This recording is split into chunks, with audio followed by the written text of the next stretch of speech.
Yo creo que este es un tiempo de mucha turbulencia en el sistema de salud en el país. Y esa turbulencia hace que el tema de derecho y derechos esenciales que contempló la Constitución del 91 tenga una prevalencia o que se vuelva un poco importante alrededor de lo que es el derecho a la salud.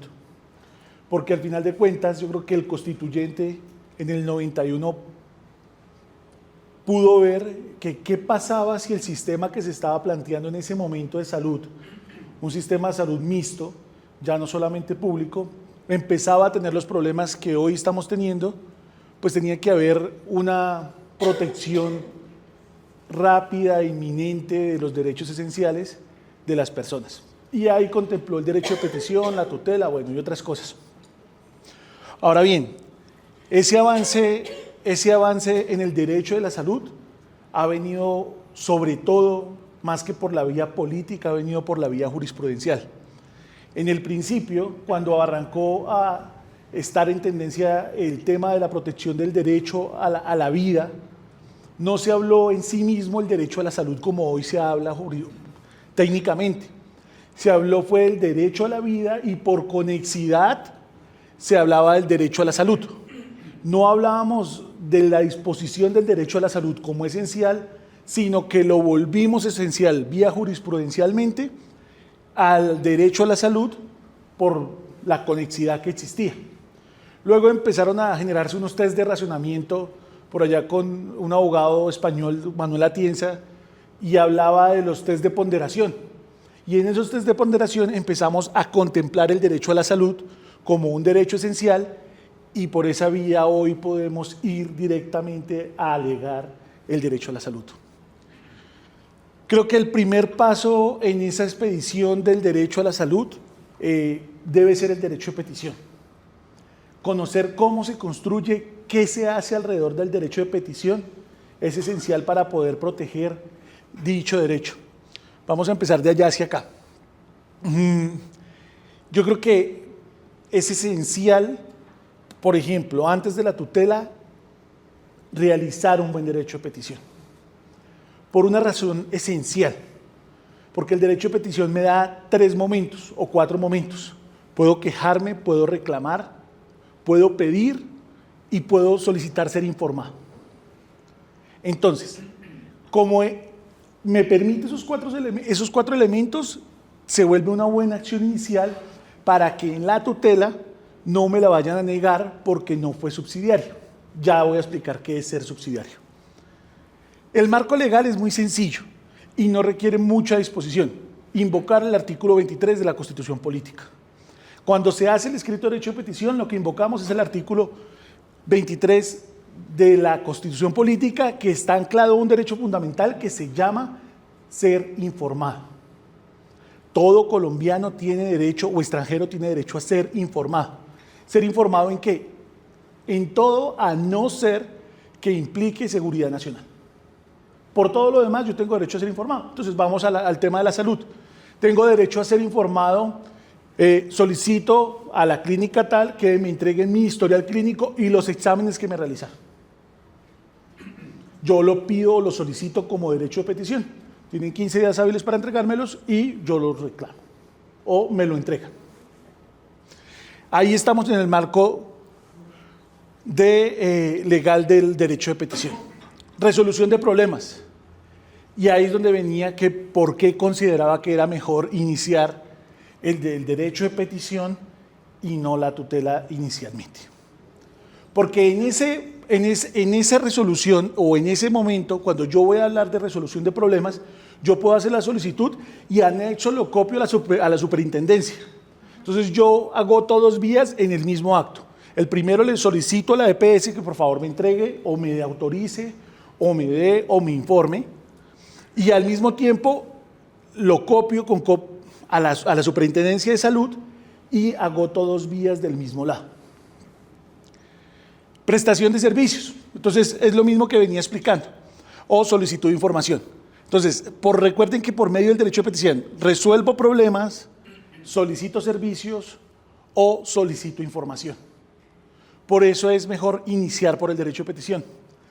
En la siguiente diapositiva vamos a ver que nos hablan de lo que es el PQR. El PQR fue la forma moderna en que las EPS llamaron al derecho de petición. Entonces, cuando uno llama a la EPS para poner una queja, o a cualquier entidad que presta un servicio público, acueducto, telefonía, cualquiera, y uno dice, requiero poner una queja o un PQR.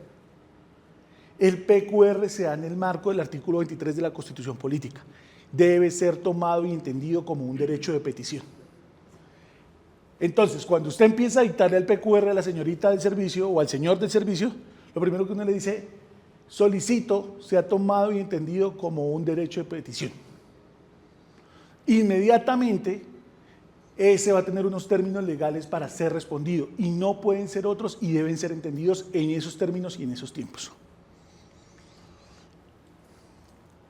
El PQR tiene, digamos que, o se creó para generar tres tipos de cosas: peticiones, reclamos, quejas, sugerencias y denuncias. Y es clave que como usuarios de salud o del sistema de salud lo usen, porque es la vía en la cual los indicadores de las EPS pueden ser afectados, mejorados o corregidos, porque es por esa vía que se informa. Las peticiones. Solicito que se me entregue información sobre el servicio de salud.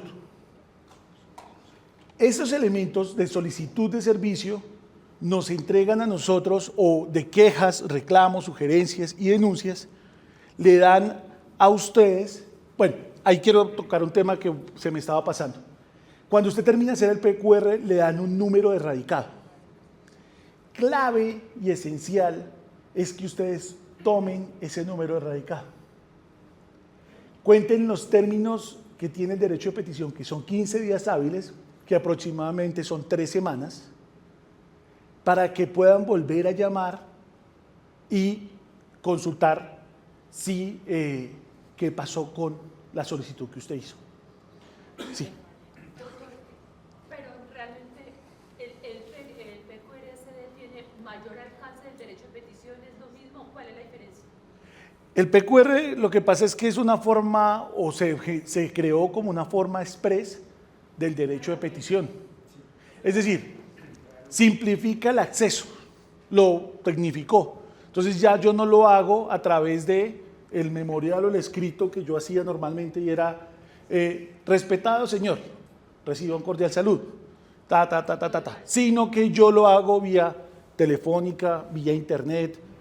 Lo que pasa, Entonces, ¿por qué empezar por un derecho de petición y no empezar por acá? lo que pasa es que hay ventanas, apps o programas que dice PQRSFD, ¿sí?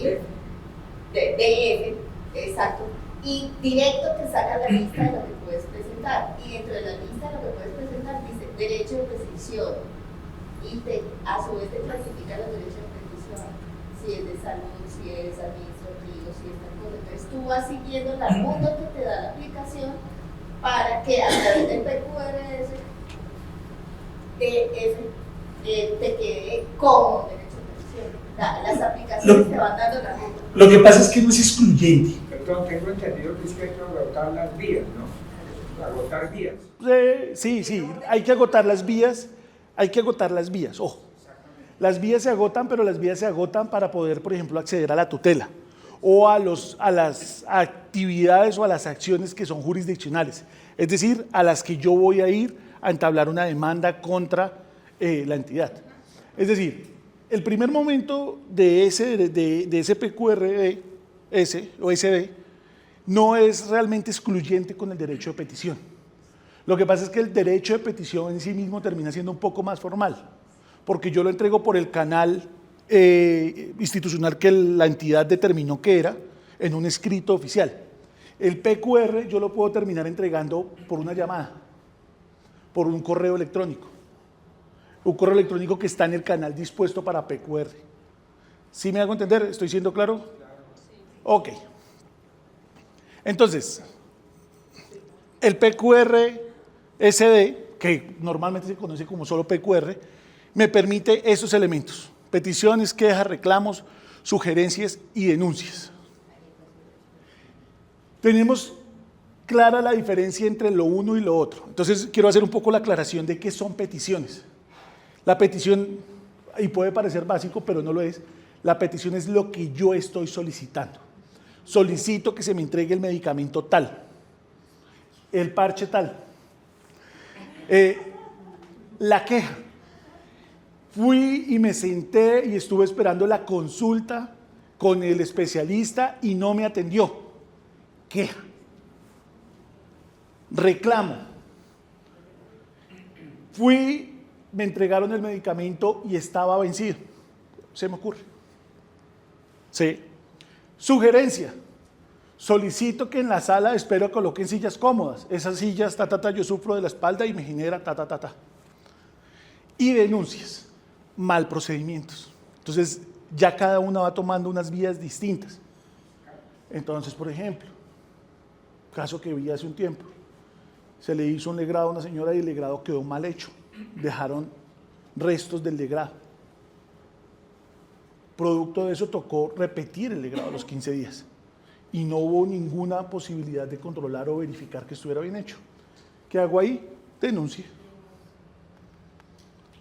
Que me sirve como agotamiento de vía para poder ir a la demanda.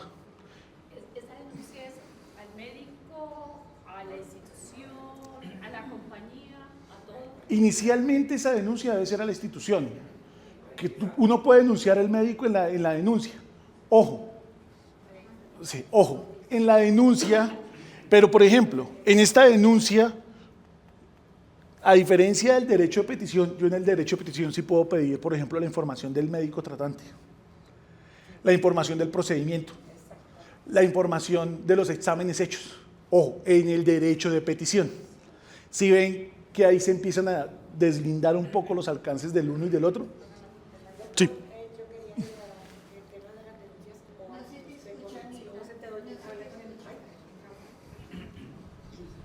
Gracias. En el tema de denuncias o actos de corrupción, hay también un acto de corrupción en la entidad. Total. Siempre se hace a la entidad de donde no estoy satisfecho. Si las otras entidades se enteran es porque yo mando una copia, porque normalmente la PQRS debe, con felicitación porque no todo es malo, va directamente a la entidad en la que yo no estoy satisfecho o sí estoy satisfecho. Gracias. Sí. En efecto es así. Es decir, yo puedo poner o puedo solicitar o poner en copia de ese PQRD o ese derecho de petición a otras entidades. Superintendencia, ministerio, personería, etcétera, etcétera, etcétera. Y aquí venimos un poco cuando se encuentran ellos dos, la forma de presentación.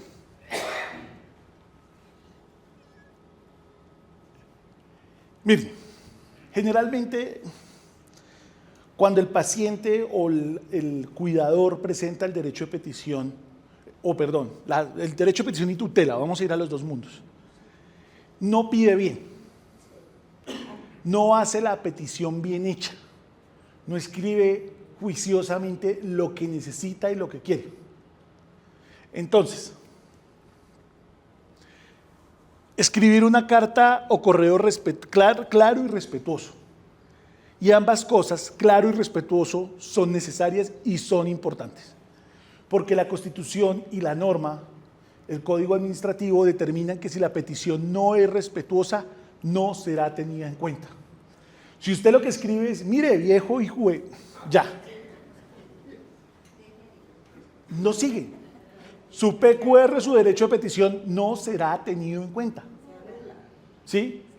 Se anula. Inmediatamente no debe ser tenido en cuenta. Entonces, aunque usted quiera decirle como Leo que piensa decir, no se lo dice. Apreciado señor. Ojo. Redactar la solicitud. Generalmente lo que uno arranca es contando los hechos. Voy a hacer un poco la narración de un hecho. Porque generalmente las personas creen que un hecho es un tema extensísimo que tiene 200 renglones y no. un hecho bien redactado tiene 2 o 3 renglones. Yo fui atendido el día 15 de marzo por el médico tal, me atendieron porque entré con un estado de dolor de estómago, etcétera, etcétera. Primer hecho, el día 15 de marzo entré a la unidad de urgencias porque tenía un dolor de estómago. Segundo hecho, me atendieron en el triage a la hora tal. Si la queja es porque el tiempo de atención fue terriblemente malo. Tercer hecho, habiendo pasado 10 horas, fui atendido por el médico general. Cuarto hecho, después de 5 horas adicionales de espera, es decir, 15 horas adicionales, fui atendido por el especialista. Quinto hecho, producto de eso, el especialista me dictó los exámenes tal, y no me han atendido. No me han hecho los exámenes. Es decir, los hechos de un escrito deben ser simplificados a la máxima expresión para que el que lea su petición no se jarte de leerlo y lo entienda. Y lo entienda. Porque no hay cosa más densa que una persona que lee todo el día 300 o 500 hojas, pues claro, porque los escritos así, pues usted arranca y yo llegué y me senté y adicional a que me senté, me tocó esperar y tal, pues nadie lo va a leer. Muchas de las peticiones que hacen los pacientes no son respondidas adecuadamente porque no fueron escritas adecuadamente. Incluir datos de contacto. Esto de incluir datos de contacto es importante para las dos partes, para el que se lo estoy solicitando y para mí. Señores, Instituto Nacional Cancerológico de Colombia, respetado doctor Pepito Pérez, ¿sí? Dirección de notificación, la de ustedes. Entonces, información de notificación. Joan Andrés Montenegro Narváez, número de cédula, correo electrónico tal, número de celular tal, notificar a la dirección tal. ¿Para qué? Para que la información que usted solicitó sí llegue. Porque si usted no coloca esa información, pues lo que usted pidió nunca va a ser contestado. Y son cosas básicas y esenciales de los escritos que a veces no se tienen en cuenta. Describir la solicitud. Solicito se me realice el examen tal, la endoscopia, la ecografía, lo que sea. Y si son 7 exámenes los que deben ser narrados, usted coloca 7 solicitudes. Solicitud 1, que conforme la autorización hecha por el médico tal, se me autorice y me realicen el examen tal. Solicitud 2, que conforme la solicitud hecha por el médico tal, se me realice y se me autorice el examen tal. Pero si son 7 cosas, 7 solicitudes. Porque si no, los fallos o las decisiones van a ir diciendo que se le realice lo que el solicitante está demandando. ¿Y qué está pidiendo? Pero las solicitudes no deben ir individuales porque es de la misma persona. Todas deben ser redactadas y generadas en la misma. En el mismo escrito, enumeradas. Claro, si tienes toda la razón. Es decir, porque puede haber dado confusión lo que yo dije. Es decir, la solicitud se escribe en una cápita del escrito donde dice solicitudes, en el mismo escrito. Primero, segundo, tercero, cuarto, quinto, sexto y séptimo. Doctor, aquí tengo una inquietud. Señor.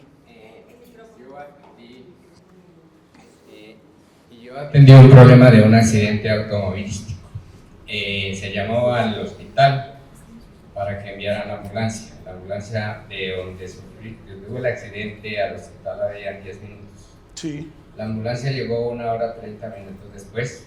Ya el paciente, pues como es conocido, pues su estado de salud fue gravísimo, deteriorado. Yo pasé la queja al hospital con copia a la Superintendencia Nacional de Salud y a la EPS. ¿Por qué?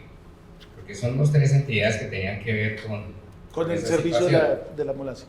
Sucede que el señor, el primero que me contestaron fue precisamente los señores del hospital diciéndome que la ambulancia había llegado retardada porque estaba atendiendo la situación de un parto.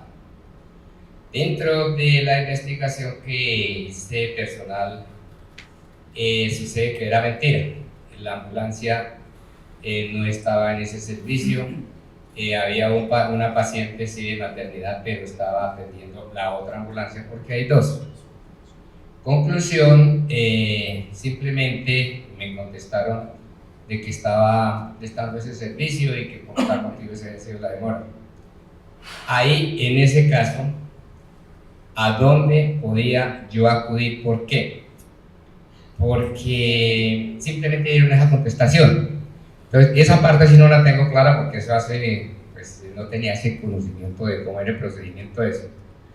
Pero ahorita mirando ahí lo que eso se nos dice, ¿por qué? Que porque era de pronto un señor que estaba en carrera administrativa, que son inmovibles, que toda esa cuestión, pues me parece, yo le dije a la familia de todas formas coloquen una demanda. Sí, porque pues, naturalmente que yo no la iba a colocar, simplemente estaba pasando lo que yo había visto, lo que yo viví, lo que me dijeron. Pero la familia a la final no hizo nada. Mire, en un caso como ese, ahí es clave el derecho de petición, porque usted lo que solicita ya no es, dígame qué estaba haciendo la ambulancia. Ese es el primer paso. Perfecto. Segundo paso, solicito que me informe, primero,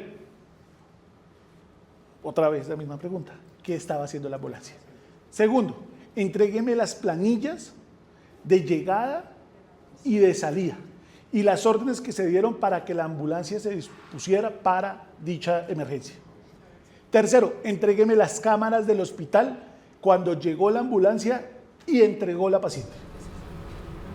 Eso sí me faltó porque yo sí coloqué de que se me dice, es decir, a dónde estaba la orden de salida, a qué hora salió y qué servicio estaba. ¿Para qué? Para que en lo siguiente yo pueda probar la falla en el servicio. Por esa vía yo voy y demando, y si la falla en el servicio fue determinante a la hora de la pérdida de la vida o de que el procedimiento no se pudiera realizar o de pérdida de órganos o lo que fuere, sea indemnizado. Ojo, ahí se vuelve clave el derecho de petición. Enviar la solicitud, ojo, enviar la solicitud es clave, porque usted le puede enviar la solicitud al mismo Papa y al mismo cielo, pero si ellos no tienen ni idea de qué es eso, pues no se la van a responder. Es decir, cuando usted va a hacer la solicitud, el PQR o el derecho de petición, debe identificar plenamente a qué entidad es que lo va a enviar, porque si no, no será contestado. Y eso que la Constitución dispone y la norma dispone que el funcionario que reciba el derecho de petición, que no le corresponde responder, debe trasladarlo a la entidad correcta, pues eso se vuelve un canto a la bandera porque muchas veces no pasa. ¿Hasta aquí alguna duda más respecto a al derecho de petición PQR? Porque vamos a pasar a la acción de tutela, que es el otro paso. La acción de tutela ya no es ante la entidad. Ojo, la acción de tutela es ante el juez, ante un juez, bien sea municipal, circuito, bien sea tribunal o bien sea Corte Suprema o Corte Constitucional. Se puede interponer ¿cuándo? En cualquier momento. ¿Qué términos tiene? 10 días para ser contestada la tutela. Es inclusive más expedita que el mismo derecho de petición.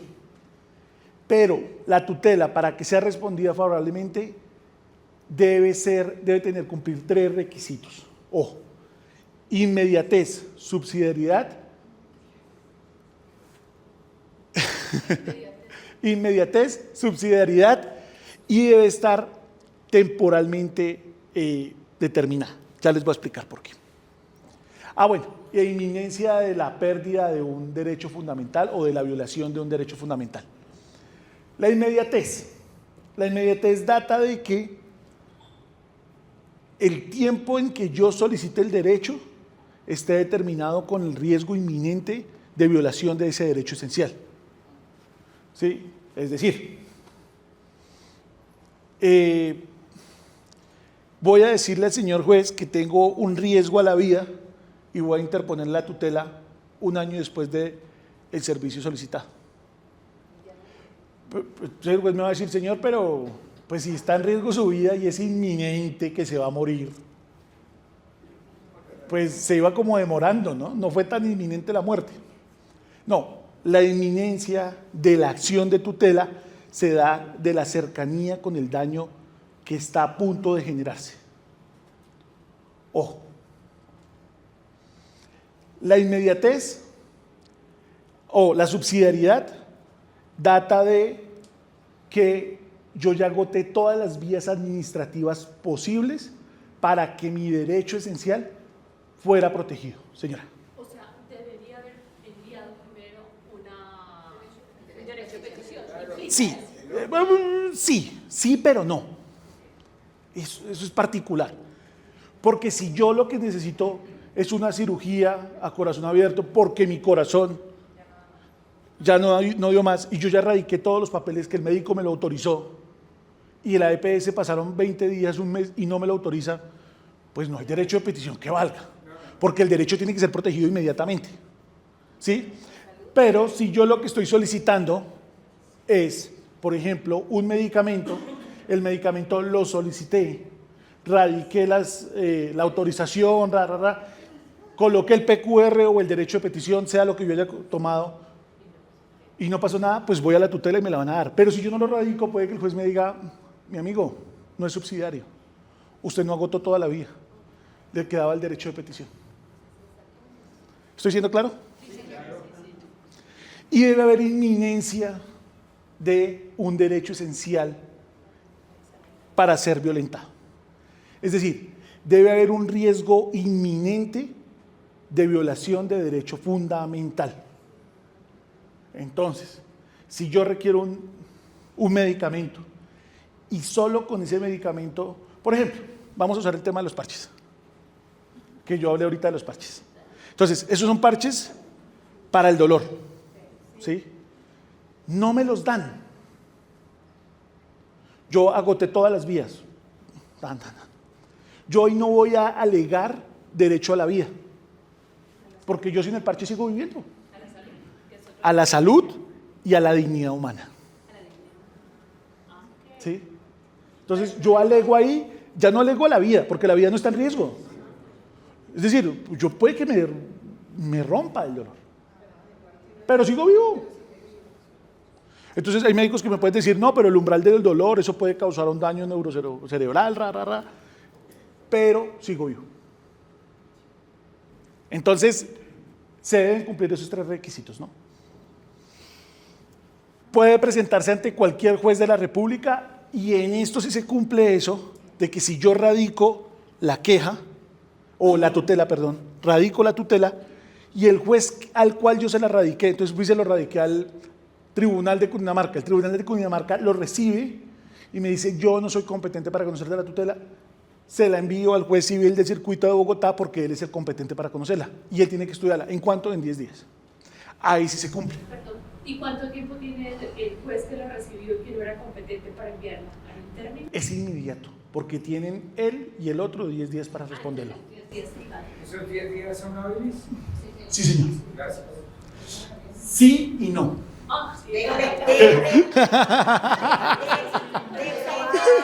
Póngale cuidado. Póngale cuidado. Los jueces, conforme sea la tutela, generalmente en esas tutelas de derecho a la vida, no te dan días hábiles. Corridos. Entonces, hay veces que uno le toca contestar tutela, domingo 10 de la mañana. Por eso es que a los jueces no les gustan las tutelas. Y por eso es que cuando no en tutela, pues tampoco le gustan. Porque es domingo 10 de la mañana y uno feliz, descansando. Y, sírvase responder a este despacho, Y uno, ay, tan hermoso. Domingo 10 de la mañana, ¿cómo le llegó a usted una tutela? Al correo electrónico. Al correo electrónico. Mire, Hace un tiempo, hace unos años, defendía a una mujer que violentaba. El marido es un personaje. Y entre todo, el señor entuteló a la comisaría de familia que lo condenó y a mí como abogado me vincularon a la tutela. Y eso es una cosa súper atípica, que un abogado termine respondiendo a una tutela que va contra una entidad pública. Me llegó la notificación sábado 6 de la tarde y tenía 12 horas para responder. Sábado, domingo 6 de la tarde yo tenía que responder la tutela. Así de sencillo. Porque si el juez decide que son, digamos que lo puede tomar como que son hábiles o lo toma como que son calendario. Voluntad del juez. Los términos 10 días. Creo que en la siguiente voy a poder hablar de... Sí. Términos 10 días. Impugnación 3 días. Inmediatamente después del fallo, tengo 3 días para impugnar si el fallo no me favoreció. Pasa y pasa harto. ¿Y me entero por correo electrónico también? El fallo, sí, generalmente en tutela notifican, sí, no, esta vez sí. Normalmente en tutela sí notifican personalmente, es decir, te notifican al correo electrónico, ¿sí? Pero nosotros los abogados tenemos el buen hábito de que esperamos la notificación por correo, pero también se revisa por el sistema de la rama judicial, para que no vaya a pasar que a uno se le pase los términos de impugnación. Uno debe andar pendiente con eso. Bueno, y esto es lo que estaba explicando hace un rato, que busca la protección inmediata, cesación de vulneración o amenaza de derechos fundamentales. Ojo, cuando su merced me hizo la pregunta de la ambulancia, pero no quise responderle ahí, terminar la respuesta ahí, sino dejarla para esta última, creo que esta es la última diapositiva. Si la respuesta es insatisfactoria al PQR o al derecho de petición, yo tengo la posibilidad inmediata de entutelar a la entidad para que la entidad me responda. Porque recuerdan que cuando empecé les dije que el derecho de petición y el PQR atendía a un derecho fundamental que se llama derecho a ser informado. ¿Cómo? Yo tengo derecho a ser informado, entidad informe. Entutelo, porque usted no me respondió. Bueno, y el derecho de petición quedó consagrado como un derecho esencial en la Constitución del 91. Sin respuesta ojo, y son dos cosas distintas, ¿no? Una cosa es la respuesta insatisfactoria, como la que le dieron a su merced. No, es que la ambulancia estaba con la mami materna y tal y tal. Entonces, no, venga, respóndame bien que yo aquí le pregunté más cosas. O sin respuesta a la petición, que es cuando pasan 30 días y... Cuando pasan 11, porque son 10 días. No, son 15. A ver, para la tutela 15 o 10. No, ojo, para el derecho de petición. Es que aquí estoy hablando... Sí, son 10. Ojo, aquí lo que pasa es que estoy hablando de cómo puedo entutelar cuando el derecho de petición no me lo responden satisfactoriamente o no me lo responden. Puedo proceder inmediatamente a la tutela. Y la última, que es la más importante, de cuando se puede acceder a la tutela, y es cuando hay una violación de derechos esenciales o fundamentales.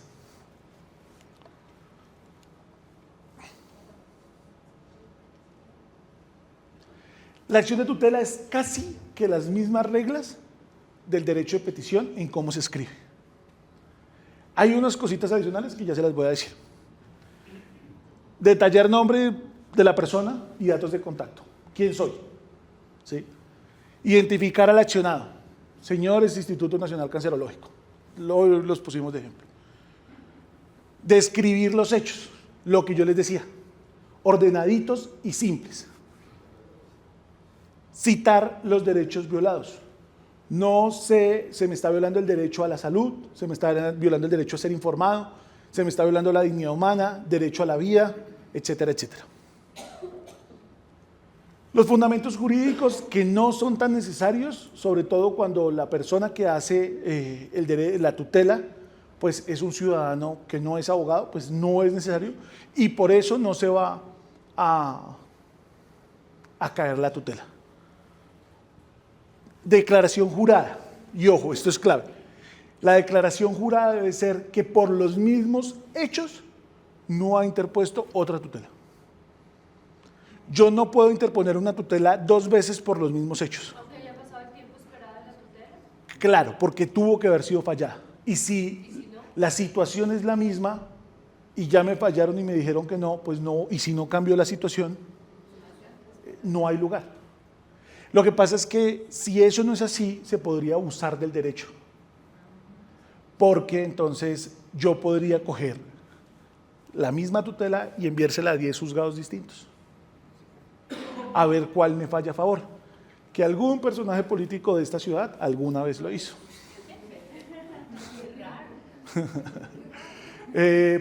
Presentar las pruebas. Entonces, si yo lo que estoy pidiendo es el medicamento, entonces yo anexo naturalmente la orden médica, anexo la autorización, anexo el radicado de lo que yo estoy solicitando que no me entregaron. Y al final, hacer una solicitud, que fue lo que les hablé en el derecho de petición. 1, 2, 3, 4, 5, etcétera, etcétera. ¿Preguntas ahí? A ver, doctor, tengo entendido que cuando no se da cumplimiento a una tutela, se presenta un desacato. Y Sí. cuando no se da cumplimiento al desacato, se da una insistencia de desacato, ¿verdad? Sí. Se puede llamar insistencia de desacato o desacato 1, desacato 2. Porque en el primer desacato puede que lo condenen al director del Instituto Nacional de Salud a 2 a 3 salarios mínimos y no cumplió. Segundo desacato, ya lo condenan a 5 días de prisión y tantos salarios mínimos, producto del no cumplimiento del fallo de tutela. ¿Y hasta cuánto desacatos?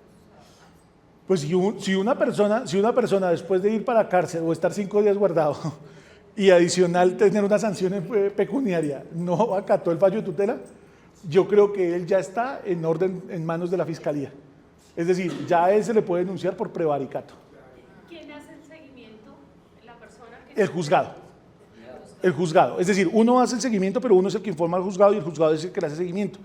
Cuando uno radica el desacato inmediatamente le dice a la persona a la cual se accionó, infórmeme del cumplimiento de. Y en ese mismo instante hacen magia, todo aparece. Sí, lo que se hizo con la señora gerente de la RPS, ella se reclamó y hizo el desacato, y hasta que la sancionaron económicamente 5 días de prisión, pero domiciliario. No, pero 5 días uno guardado en la casa, eso es bravo. Sea en la casa o sea en la cárcel, eso es bravo. Sí. Y que usted lo tagueen y diga con orden de captura o con... Eso es bravo. Miren, póngale cuidado.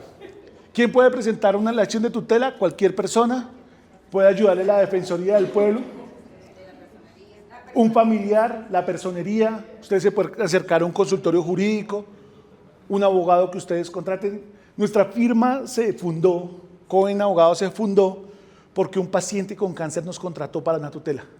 Con esa plata pudimos crear la Cámara de Comercio. O sea, que cobran. No, pero eso fue en el 2015, fueron como 400.000 pesos que nos ganamos. Pero al final de cuentas, en ese momento la tutela sí derivó en que mejoró todos los servicios paliativos del paciente, porque ya creo que no había más que hacer. Estoy hablando en términos que no conozco. Sí, dime. Bueno, un comentario acerca de un poco de todas las charlas que muy interesante, muy interesante las charlas. Volviendo al tema del cuidador, doctor, precisamente esos derechos de petición los solicitan mucho los pacientes de cáncer, los pacientes terminales, ¿no? Como usted lo decía. Y la verdad, por experiencia propia, ¿sí? En algún momento hicimos este tipo de gestión ante la entidad que le prestaba los servicios de salud a mi señora madre. Y con sorpresa vimos, nosotros, mi hermano y yo, que también es médico, que esto realmente es una burla a los pacientes y a las familias de los pacientes, ¿sí? Tú haces este ejercicio y realmente si tu paciente no está por lo menos con 3 accesos, o sea, me refiero a que esté prácticamente comiendo por una sonda, desconectado su tema cerebral, o sea, que tenga totalmente perdida toda su autonomía, ¿sí? Tú no logras un cuidador en este país, seas del estrato que sea, y sea del sistema de salud que sea. O sea, creo que este es un punto donde a Colombia le falta un montón, ¿sí? Y es que las EPS y los servicios de salud de verdad que se burlan de frente con los familiares de los pacientes, porque realmente, bien lo decía la doctora Patricia, eso quema a cualquier familia, desgasta a cualquier persona. Tener un paciente crónico crítico en la casa implica que toda tu dinámica familiar, laboral y todo lo demás se te enreda muy terriblemente, ¿sí? Y eso que uno puede tener los recursos para hacerlo, pero los derechos son para todo el mundo y uno puede reclamarlos, ¿sí? Y desafortunadamente en esto, de verdad que en Colombia estamos muy mal. Yo no sé, por ejemplo, gente, ¿qué será de la suerte de gente sola, ¿sí? Sin dinero, gente pobre, ¿sí? Ancianos pobres, sin que nadie los cuide, están a su suerte, porque ni siquiera, o sea, si ellos no, es más, mandan el médico y hacen la valoración del paciente, te mandan una psicóloga y estudian y entrevistan a todo el núcleo familiar, miran cómo vives tú, ¿sí? Todo eso viene de la EPS, o sea, mandan esos personajes a tu casa a mirar las condiciones socioeconómicas del grupo familiar y del paciente, ¿sí? Y vuelvo y te digo, y si no está alimentando por una sonda, casi que inconsciente, pegado a una bala de oxígeno, sin hablar, no te autorizan el cuidado. Es más, tienen la desfachatez muchas veces de pedirle a los mismos miembros de la familia, no, mire, lo máximo que vamos a hacer es que podemos entrenar a la empleada doméstica para que sea el cuidador de su mamá o de su papá. O sea, cosas como esas son de la vida real en este país, ¿sí? Es decir, en eso yo creo que hay mucho por hacer y desde las sociedades científicas yo creo que hay que hacer un gran trabajo para mejorar esto, por la gente de todos los estratos sociales de Colombia, porque es un lío tener, y de verdad que como digo, se daña la dinámica de la vida de una persona totalmente con un paciente así.